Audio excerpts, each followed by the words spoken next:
It was Christmas Eve, and Sarah sat alone in her living room, the glow of the fireplace reflecting off the ornaments hanging on the tree. Her family had gone away for the holidays, and she had decided to stay home to enjoy the quiet. Suddenly, she heard a knock at the door. Confused, she got up and peeked through the peephole. No one was there. Frowning, she opened the door.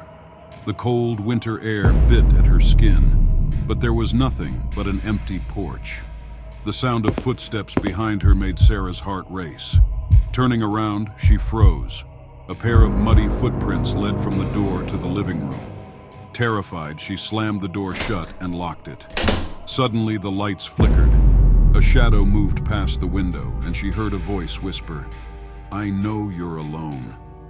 Her heart pounded. She grabbed her phone, but when she looked back, the footprints had vanished. In the morning, the footprints reappeared.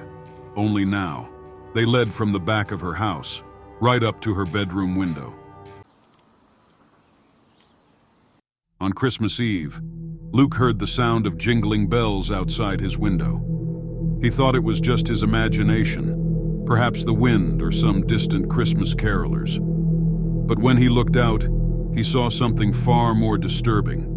A tall figure dressed in a Santa costume stood in his front yard, facing the window.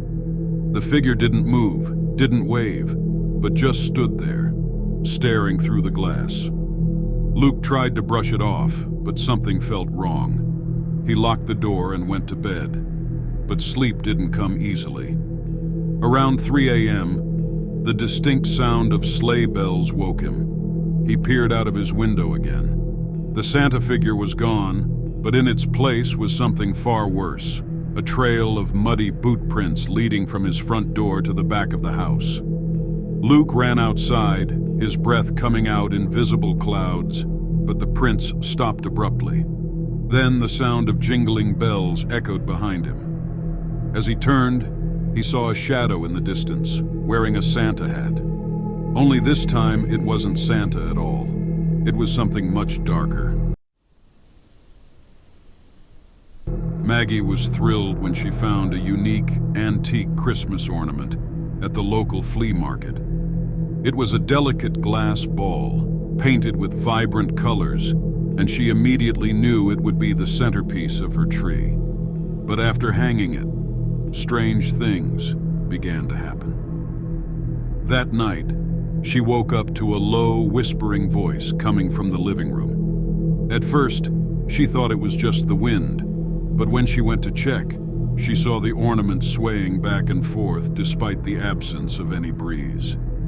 The following night, she heard it again, a faint voice calling her name. Maggie rushed to the tree, her heart racing. The ornament had moved, no longer hanging in its place.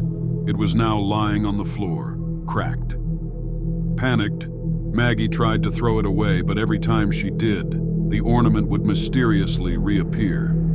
Finally, she placed it in the attic, hoping to rid herself of its curse. But as she closed the attic door, she swore she heard faint whispering coming from above. It wasn't the wind. It was the voice of someone, or something, calling her.